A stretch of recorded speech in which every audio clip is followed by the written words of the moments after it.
huge opportunity with most luxury brands is how do you treat your e-commerce clients or your online clients the way you do your retail clients, right? The key thing is to really understand your brand pillars and start there.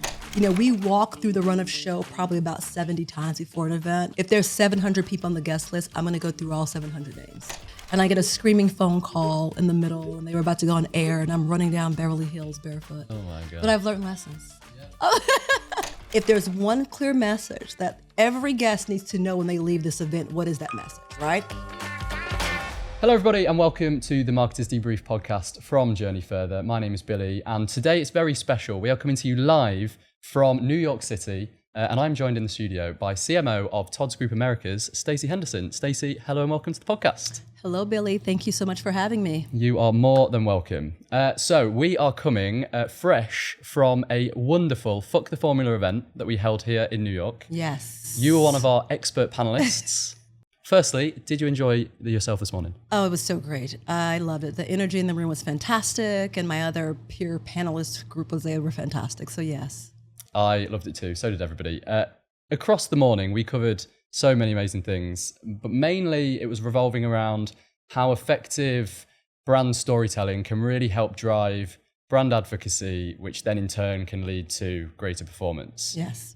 And that's kind of what I want to touch on today, but I want to dive into a whole host of things whilst I've got you, because some of the insight that you gave was brilliant. Thank you. Could you start with a bit of overview of TOD's as a brand, your role at the business, and then why you wanted to get involved in that conversation this morning? Why is unique brand storytelling so crucial in modern marketing? So I'll start with TOD's as a brand. TOD's Group is based out of Milan. We have 4 brands. We have TOD's, Roger Vivier, which is a French brand, Hogan and Faye. It's fashion, it's luxury, and it's lifestyle. One thing which I really wanted to touch upon is TOD's is renowned for its incredible craftsmanship. Yep. In-store experience is luxurious. It's, at the end of the day, it's a high-ticket item, and so you expect the service to mirror that. Yes. How do you go about translating that heritage and luxury into your online presence? Yeah, so the key thing is to really understand your brand pillars and start there. With TOD's, it's luxury, it's Italian, it's craftsmanship, right? And then from the service and the brand experience, both on and offline, everything has to sort of follow that. From the visuals that we use, where we shoot the visuals, the models that we put in the ad campaigns have to model that. So when people come online, they see what they would expect in our store, right? This beautiful user experience and beautiful imagery, et cetera. Then we do other things as well that we started right after the pandemic. We started using a platform that's called Powerfront. And that platform has enabled our store associates to chat with people that come to visit online. So basically, a lot of chat, when you go chat on an online platform, it could be anyone in a call center or whatever. And we do have an individual in our corporate office that is trained on this platform. But the beauty about this is that the clients are then connected or can be connected to a store associate in a boutique. So therefore, the same level of product knowledge, the fit, et cetera, is mirrored online, which has helped us tremendously with our conversions. I bet. And that must also offer opportunities for people who want to shop with TOD's, but they can't get in store, or maybe there won't be a store in their area. Now they are able to access that same level of care, but from their homes. Absolutely. And I think the other thing is what this platform enables as well, it enables this video. For me, that was super important, right? Especially during the pandemic, is like if I see a bag online and I might like the bag online, but to be able to see someone actually put it on their shoulder to see how it falls and how it drops, I think was super important. So as the store associate is actually telling the story, they can also show the product as it would be on a person. The amount of times I've bought a piece of clothing because it looks great on the model and then it wears so poorly, or just not even poorly, just different to how it looked. Yes. Seeing that held against a person can sometimes be so helpful. Yeah, so that's one way that we sort of mirror this in-store experience. The second thing that we are really ramping up with is our loyalty program. I think that in the past, like I always say that the people who are buying online, they're people too, right? But what I think is a huge opportunity with most luxury brands is how do you treat your e-commerce clients or your online clients the way you do your retail clients, right? Which seems like a no-brainer. And some sites like Net-a-Porter, they've done it very well.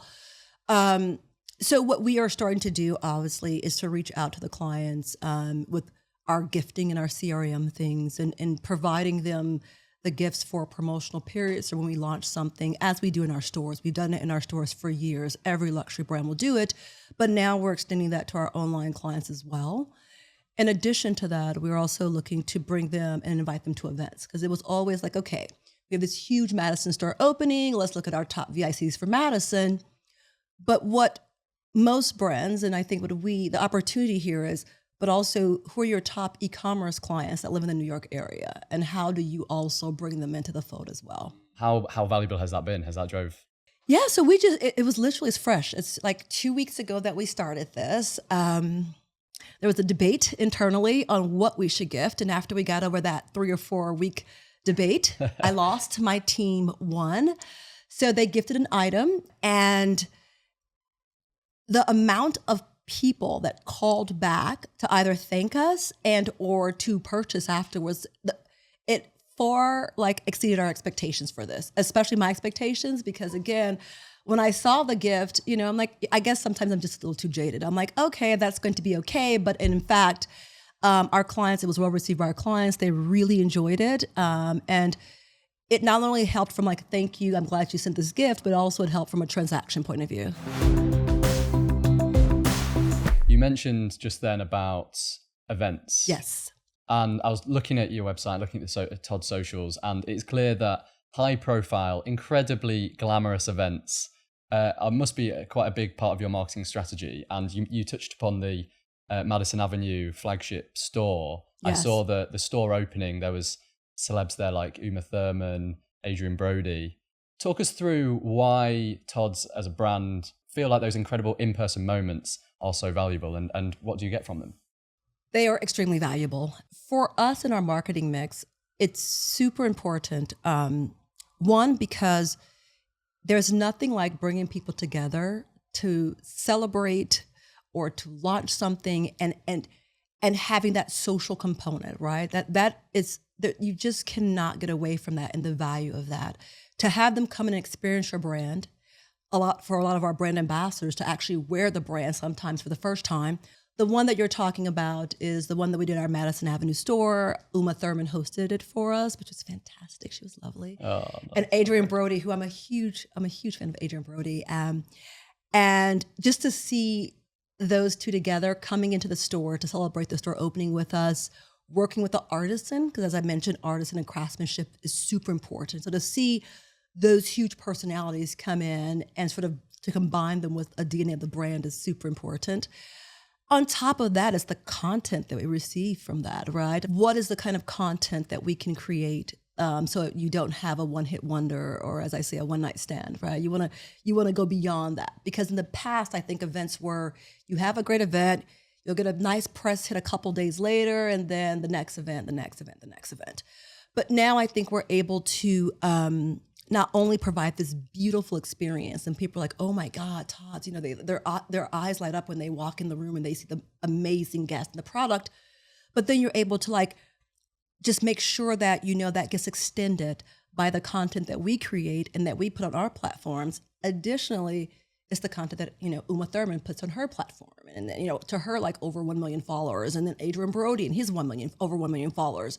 And that's quite invaluable. Aside from that, the guest list and how we curate the guest list is so intentional. There is no room, there's no wiggle room. Everyone that's there, there's a reason for them to be there. And I think that at this point, they sort of know this about us. When we have these events, if you're on the guest list and if you're invited to come, one, we're going to create a memorable experience for you. And two, you're a part of something that not everyone can say they're a part of, right? And I think there's something sort of special about that. As I mentioned earlier today, the visuals and the storytelling, when you have that combined with these brand ambassadors or these hosts of the events, it just sort of amplifies your message and reinforces what you want to say. Authenticity is so crucial as well. So I guess curating a guest list which would be a fan of Todd's regardless, and they will also look great in it. Absolutely. And that brings me to the second kind of event that we do. So we will have these nice, big, splashy brand events that we'll do once or twice a year. And then we have another kind of event, which I don't want to call them local events, but they're more for relationship building. They usually center around content creators and or press and or social people in a certain area. We have a formula for this that's different than a traditional formula. The traditional formula typically is you launch a new bag, right? Like everyone come to the event, you'll get the bag, you'll see the bag, it'll be a display of the bag, then you go home. And that's great. I'm not saying that's bad.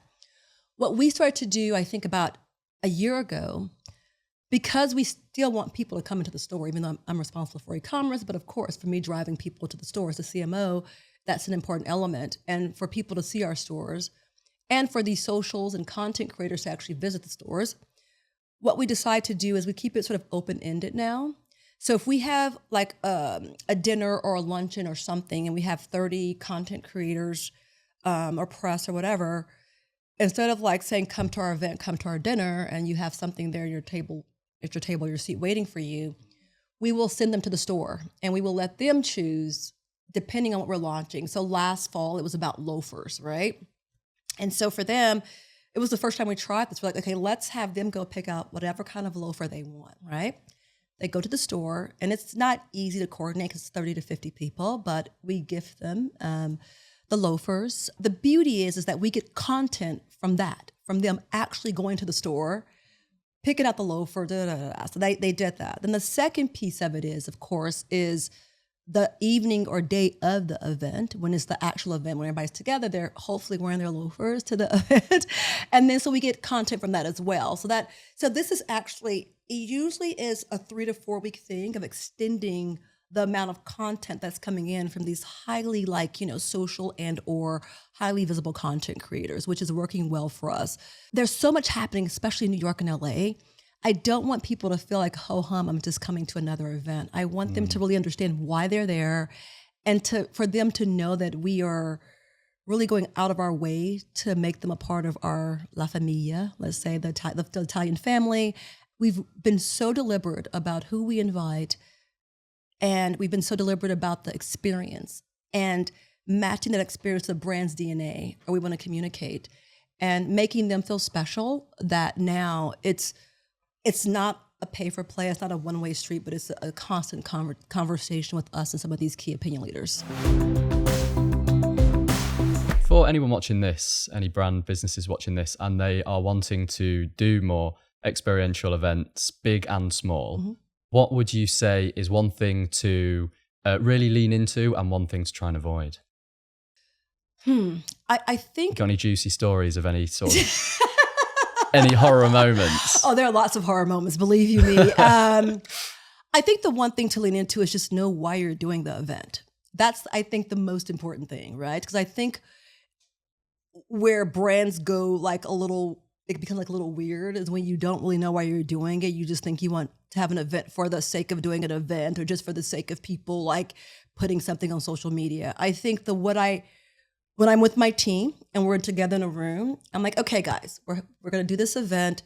What do we want everyone to leave thinking? Like, if there's one clear message that every guest needs to know when they leave this event, what is that message, right? It could be, oh my God, Todd's has great loafers. Or it could be, wow, they're so Italian, but they are they're having a little bit of edge to them. Whatever that message is, it should be one message that every guest leaves with, right? And I think you have to start there. Because if you don't, what I find, and I think my nightmare events, not here, thank goodness, has been trying to put too many things in a kitchen sink. And then you come back with this bland party, but doesn't really mean anything to anybody, right? And you want it to be meaningful. The amount of time and money and resources and stress that goes into an event, it has to mean something, right? So that's what I would just say. Just know why you're doing the event. And make sure that as a team on some whiteboard, no one can forget this, when every guest leave, they should leave with this, knowing that this is why they were here. And that's super important to me. And get Uma Thurman to host. Yeah.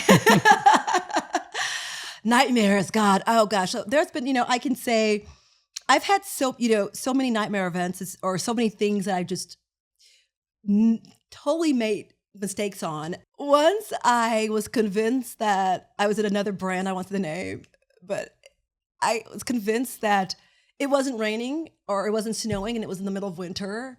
And I wanted people to feel like it was snowing. And so I hired this snow machine or something.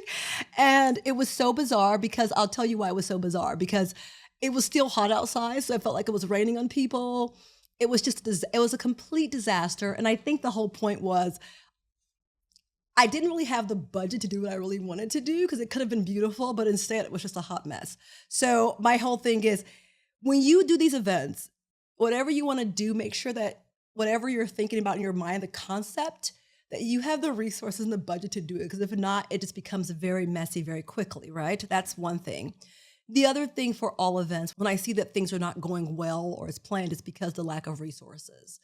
I am a stickler on like making sure that we are super well staffed, that we walk through the run of show probably about 70 times before an event because, I will never forget once I had an event, I won't say the location, but we weren't well staffed. And so I remember running down the street barefoot in Beverly Hills because the models didn't have their extensions, because something happened where there was not one person there to control. And in luxury fashion, when a designer is like, I want the model with extensions, the model has to have extensions, as silly as it sounds, but that's just a part of the brand's DNA.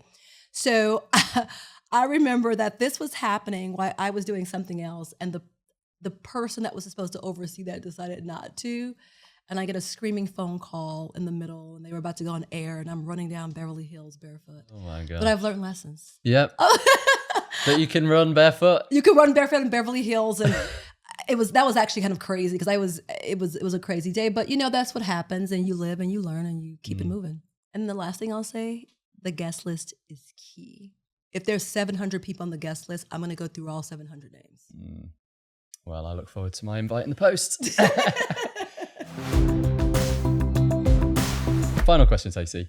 We have a book club here at Journey Further, and we have over 3,000 time-pressured marketers in the book club where we read the latest and greatest non-fiction books to help us grow both personally and professionally. If you could recommend any book to the Journey Further book club, what book would it be and why? Gosh, I love reading.